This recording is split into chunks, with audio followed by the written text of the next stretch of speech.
Madam Shop Massive. Zviri Gazville people, yo guys, kuno kwatiri kuno kuri kunakidza. Takazvata nongwa ma1 zuro. Takavata tanyara tikati ewo tagive up.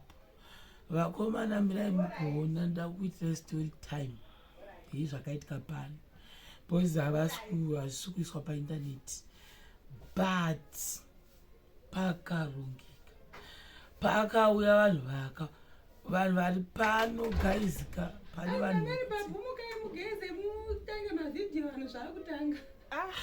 vazviwa meseji yasvika ndoidini zvekera ndoda kugezera kuno atoinda atoya kuzomutswa kunzi chimukai mutange futi basa saka madeko gaizika tikaenda kumaground tikadzoka pakati kwaziti function ndangati nemabhedhi nechika nesimba chakudzai because hamusi kuzoona kasaka actually do a story time.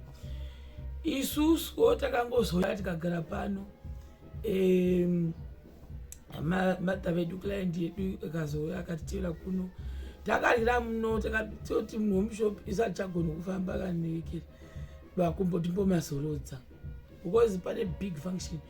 Saka akatozotitira stondido sipozoda akasiya atitira zvakanaka aiwa akarongeka zvake akasiya adi atauti tiwane zvokulala uko kurikudliwa achingoti don't worry anyway. Saka bhataitirwa nevanhu vemuno mushopu katobva tato actually patairasika zuro wemushopu muno ndiye anga ari organizer wachona aindizama ndifonera namba dzangu dzichiramba zvisinei bvatangosvika tikangoklikao vatangova comfortable around iye sikatozoti ndiye aiva organizer futi wachoni iyeye. Saka mbava patonzi pakuvata pekuvata ini vatati isinongovata nyangwe muno isati takabasa nazvo. Saka isi takatovata muno meka tatovata muno mushopu isu vatakavata isu takabasa nazvo. Saka takatozoti tanyara vana vacho vanga vanyara kamerameni anga anyara tikati takutoenda unovata tikabva touya akatsvaira nehospitality vanhu vacho because uko kwacho kuri kuitwa function kuimba kwacho kumba kune zitendi ziguru kwete mbijana vakazara vanhu vakazara kuti guys panopa panotosvika ma500 vanhu vari pano vamwe vakavata pamavheranda vamwe pazhe vamwe kumatende bvatapuwa takatowata makandakazikatopeiti because mudzimba dzose makazara kuti vanhu vakavata pamwe kumagedhi uko vamwe ndazovanzwa pavheranda rino reshopu yatiri ndavanzwa vanhu vauya kuzotanga vachitaura vachida kuvata pavata vanhu pasha nonga rakazara vheranda rese vanhu vanga vangonozvitsvaga pekupfakamisa vapasavambira musha.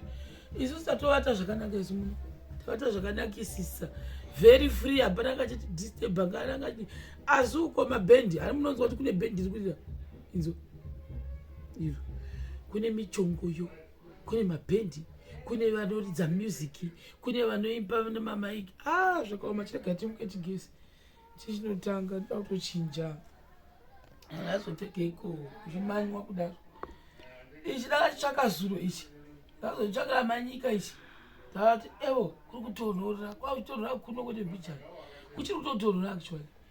Saka ziwashi rirapo ito rirapo ndiro ziwashi rakavatapo ziwashi ndiyo akatendeke hamuna zvinoita kuti mwana mudoko ndakahwa dzidzi ndikati mwanazve chifuka gujira rinodzika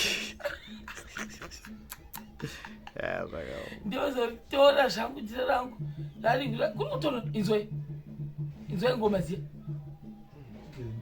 atititinde inzwa babai. So guys, for people prepare kutogeza ndinotsvaga chitoerezi pekishu vamozviona mautensils angu because kuno kuti kumanya hatisi kutongobvunzwa zvokuda kutambetambe. Saka ndatoti zvedhiresi randakatenga rekuti hewatiwatika hatotopfeki vakapfeka malegi nematisheti iyi bhutsu ndakapfeka zvokudaapeki wasi kune madhaka saka kuti ramabhutsu akaenda so iyo jombe ndaishora toeza kuwasina yakatibatsira zii. Saka isha zvishandiswa zvashanda izvi kushanda izvi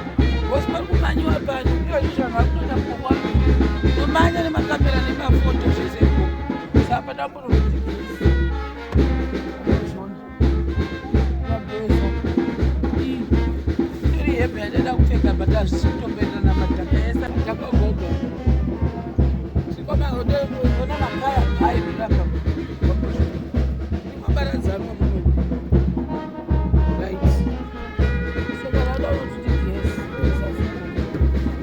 tifambe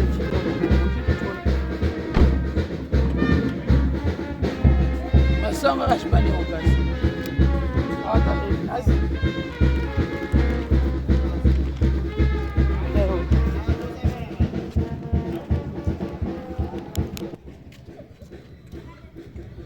ini guys vogezera kuseri uku hakuna kana vanhu uku kune presha okay usasa zviti rakanaka here anomira pakuenzana